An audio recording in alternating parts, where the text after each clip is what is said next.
Hello my dear student, मैं रोशन आनंद और आप सब देख रहे हैं हमारे यूट्यूब चैनल मैट्रिक संग्रह। आज हम आप सभी के बीच सोशल साइंस 2026 में पूछे गए क्वेश्चन का फुल एनालिसिस करने जा रहे हैं। आपका प्रश्न पुस्तिका सेट सी है। चलिए देखते हैं कौन कौन से प्रश्न पूछे गए थे। सबसे पहला प्रश्न है, रक्त और लौह के नीति का अवलंबन किसने किया? तो बिस्मार्क ने किया था। ऑस्ट्रिया का चांसलर कौन था? तो मेटरनिक था। जुलाई 1830 के क्रांति के फलस्वरूप फ्रांस में किसका शासन स्थापित हुआ था? तो लुई फिलिप का। मरम्मत पर व्यय एवं पूंजी के घिसावट के किसमें शामिल किया जाता है? तो इनमें से कोई नहीं।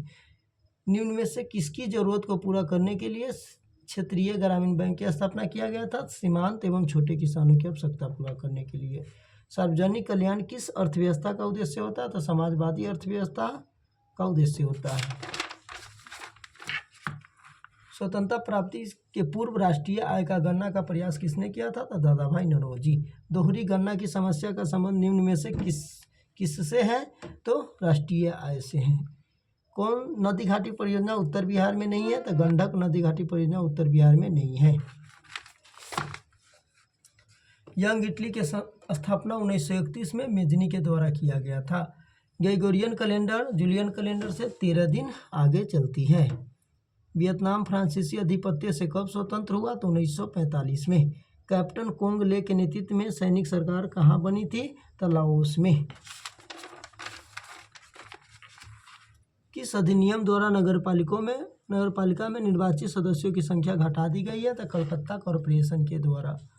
गांधी जी ने गुरुदेव की उपाधि किसे दी थी? तो गोपाल कृष्ण गोखले को। मुसलमानों के लिए पृथक निर्वाचन की व्यवस्था किस योजना के तहत किया गया था? तो 1909 के मार्ले मिंटे सुधार अधिनियम में किया गया था। Option number C. भारत के संदर्भ में एक प्रतिनिधि लोकतंत्र कैसे कार्य करता है? तो सभी नागरिकों प्रत्यक्ष रूप से निर्णय लेते हैं। सैन्य बल द्वारा सरकार चुनी जाती है। सैन्य बल द्वारा सरकार चुनी जाती है। नागरिक अपने प्रतिनिधि चुनते हैं जो उनके लिए निर्णय लेते हैं। तो इनमें से आपका सही आंसर ऑप्शन नंबर डी हो जाएगा। एक पंचायत क्षेत्र में रहने वाले सभी ग्रामवासियों की सभा क्या कहलाती है? तो ग्राम सभा कहलाती है। पंचायत सचिव की नियुक्ति कौन करता है? तो पंचायत सचिव एक सरकारी पोस्ट होता है जिसकी नियुक्ति राज्य सरकार करती है।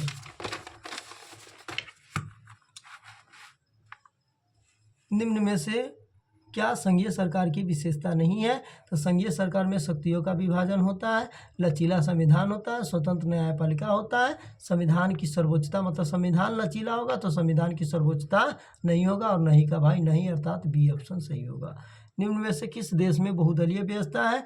तो भारत में बहुदलीय व्यवस्था है। बहुदलीय व्यवस्था का मतलब होता है एक से अधिक राजनीतिक दल का अधिकार। पाकिस्तान में भी बहुदलीय व्यवस्था, नेपाल में भी है, लेकिन चीन में एक दलीय शासन व्यवस्था है। भारत के केंद्रीय सरकार के गठबंधन का क्या नाम है? तो वर्तमान में अभी केंद्र सरकार में किसका सरकार है? तो एनडीए, जिसको नेशनल डेमोक्रेटिक अलायंस कहते हैं, मतलब हिंदी में बोले तो राष्ट्रीय जनतांत्रिक गठबंधन। नेपाल में लोकतंत्र को कब अस्थायी रूप से बहाल किया गया था? तो 2006 में। लोकतंत्र की सबसे बुनियादी परिणाम क्या है? तो जवाबदेह सरकार का गठन। भारत में आपदा प्रबंधन के सर्वोच्च निकाय कौन सी है? तो राष्ट्रीय आपदा प्रबंधन प्राधिकरण।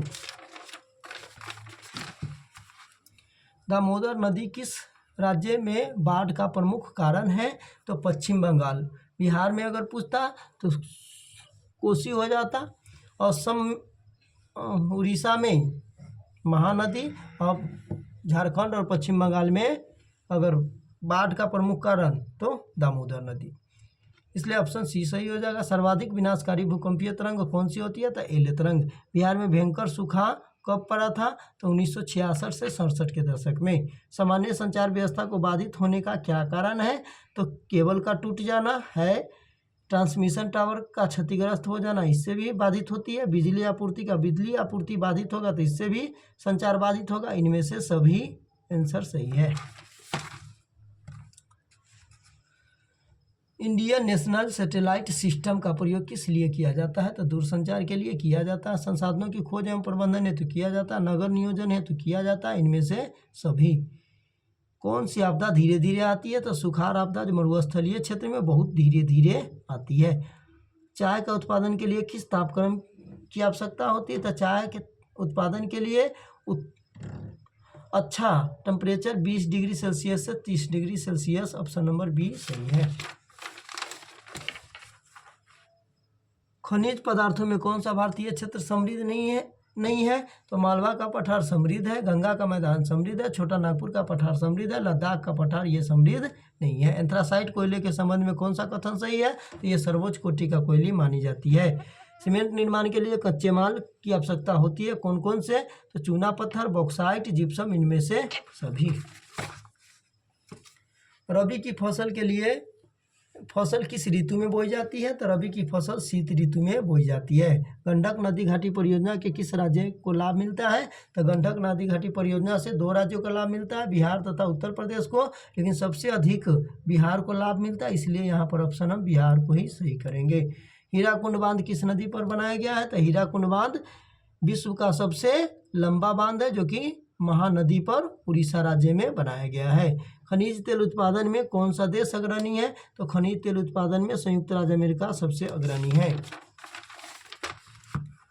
कुल जल का कितना प्रतिशत महासागरों में पाया जाता है? तो 96% महासागरों में साल्ट वाटर के रूप में और लवणीय जल के रूप में पाया जाता है। निम्न में से कौन नरमपंथी नेता थे? तो 1905 बंगाल विभाजन से पहले कांग्रेस पार्टी के जो नेता थे वो उदारवादी या नरमपंथी नेता के रूप में जाने जाते हैं।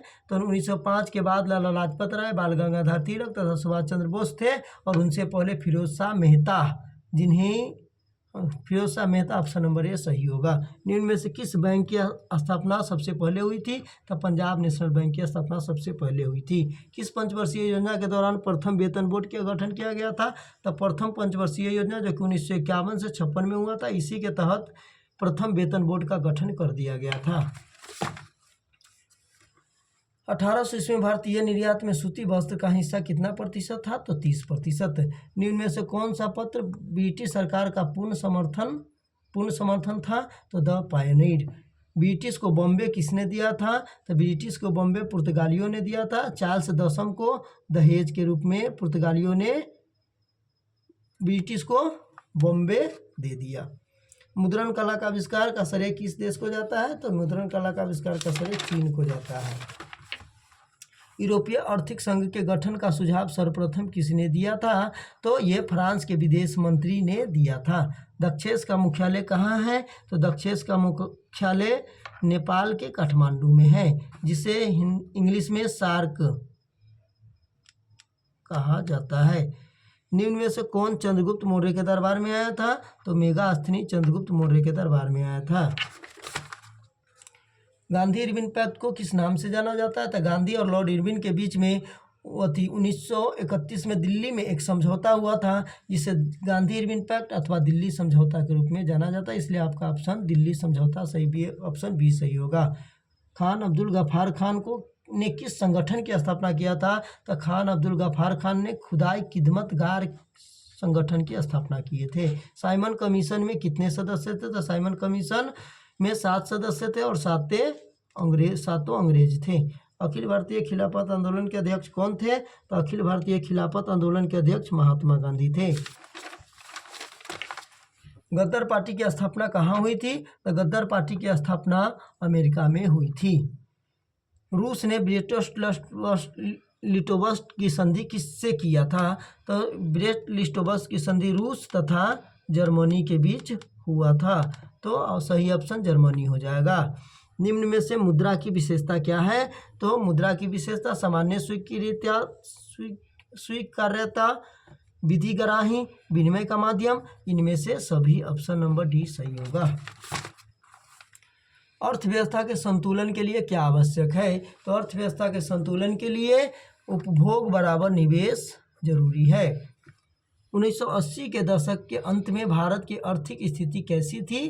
तो 1980 के दशक के अंत में भारत की आर्थिक स्थिति आयातों में वृद्धि, तेजी से बढ़ती हुई महंगाई या पर्याप्त विदेशी मुद्रा के भंडार, इनमें से सभी थी।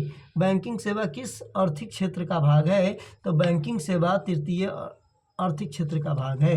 संयुक्त राष्ट्र मानव विकास कार्यक्रम द्वारा पहली मानव विकास रिपोर्ट किसके निर्देशन में तैयार किया गया था? तो पाकिस्तानी अर्थशास्त्री महबूब उल हक के नेतृत्व में। मनरेगा के तहत कितने दिनों की मजदूरी की गारंटी है? तो 100 दिनों की। निम्न में क्या गैर संस्थागत वित्त का स्रोत है? तो गैर संस्थागत पूछ रहा है, इसलिए महाजन हो जाएगा। निम्न में निम्नलिखित योजनाओं में सबसे पहले किस योजना की शुरुआत हुआ? तो समेकित ग्रामीण विकास कार्यक्रम की शुरुआत 1978 में हुआ। जवाहर रोजगार योजना की शुरुआत 1989 में हुआ।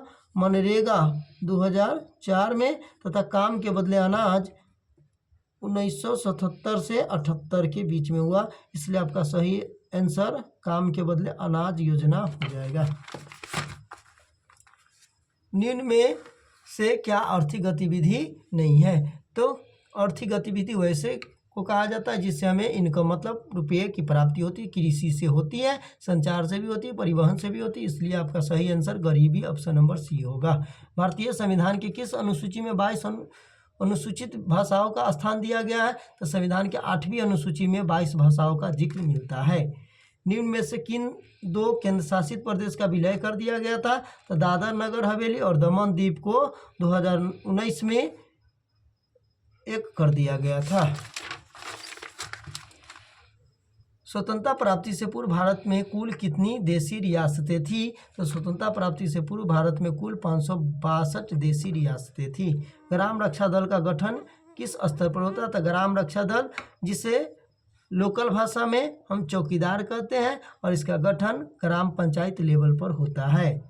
निम्नलिखित में से कहाँ प्रत्यक्ष लोकतंत्र पाया जाता है?